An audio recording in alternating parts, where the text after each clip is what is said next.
The intersection of comedy and drama, mentorship and camaraderie, took center stage in a memorable dialogue between two generations of Hollywood talent, Adam Sandler and Timothée Chalamet. Held in the unpretentious yet iconic setting of Fairfax High School's basketball court in Los Angeles, this Vanity Fair-hosted conversation transcended the typical celebrity chat. Surrounded by the squeak of sneakers on polished wood and the spirited cheers of USC cheerleaders, Sandler and Chalamet delved into the highs and lows of their careers, the thrill of basketball as a bonding ritual, and the indelible impact of their collaborative gem, Uncut Gems. What began as a reflective exchange evolved into a heartfelt tribute, with Sandler showering praise on Chalamet's unwavering hype for the 2019 thriller that redefined both their trajectories. Envision the backdrop, the court's faded lines evoking countless games of pickup hoops, a fitting metaphor for the unpredictable bounces of life and art.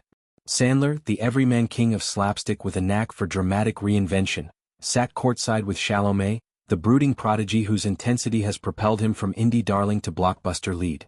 Their first encounter dates back to 2014's Men, Women and Children, a Jason Reitman dramedy where Chalamet's scenes ultimately hit the cutting room floor.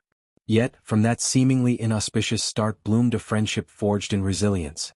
Chalamet recalled the Toronto Film Festival premiere party with poignant clarity. "I was bummed and you gave me a nice little shoulder pat. Man, it meant a lot." That simple gesture, Sandler later reflected, was the seed of mutual respect, one that flourished during the grueling shoot of Uncut Gems. Directed by the Safdie brothers, Uncut Gems captured the frenetic pulse of New York's Diamond District through Sandler's portrayal of Howard Ratner, a compulsive gambler whose high-stakes bets mirror the film's relentless pace.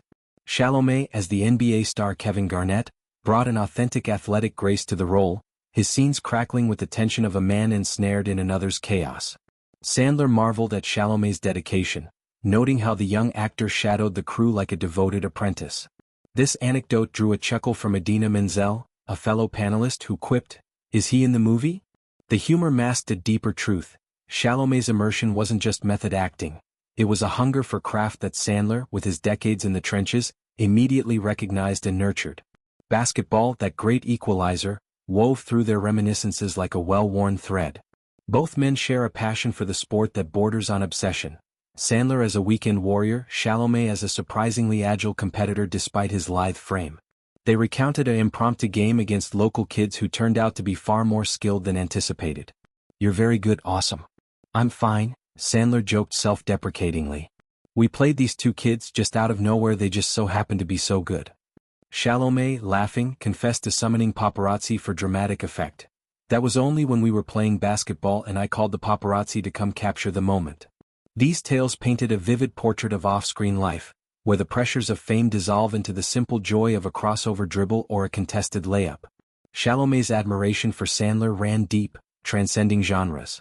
He hailed Sandler's 2002 performance in Punch Drunk Love as a cornerstone for actors everywhere. To actors, it's one of the most important performances, impactful, deeply moving. "You should have a golden man in your hand." This nod to the Oscar eluded Sandler for that role, but his influence is undeniable.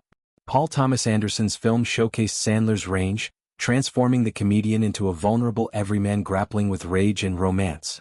Chalamet's praise wasn't flattery, it was an acknowledgement of Sandler's blueprint for blending humor with heart, a lesson echoed in Chalamet's own pivot from Call Me by Your Name's tender introspection to Dune's epic scope.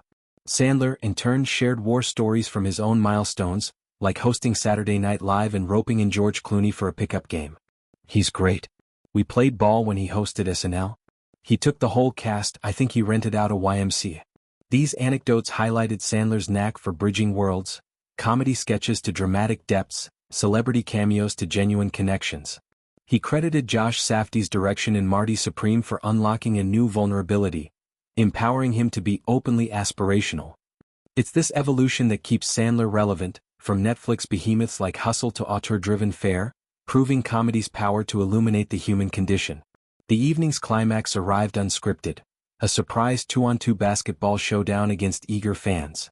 Sandler and Chalamet, drenched in sweat and good spirits, ultimately fell to their opponents, but the loss was secondary to the shared triumph of the moment. It encapsulated their dynamic, approachable, resilient, and unpretentiously fun. As the crowd cheered, it was clear this wasn't just a panel. It was a passing of the torch from Sandler's broad-shouldered humor to Chalamet's introspective fire.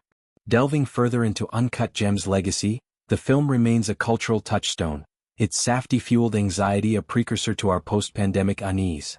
Chalamet's hype, as Sandler noted, stems from its raw authenticity, the way it captures ambition's double edge. Garnett's real-life cameo added meta-layers, blurring fiction and reality in a way that Chalamet, with his scene-stealing intensity, amplified. Sandler's Howard, meanwhile, is a tragic anti-hero whose every tick screams desperation, a role that demanded Sandler shed his comedic armor. Their Fairfax chat also touched on broader industry shifts.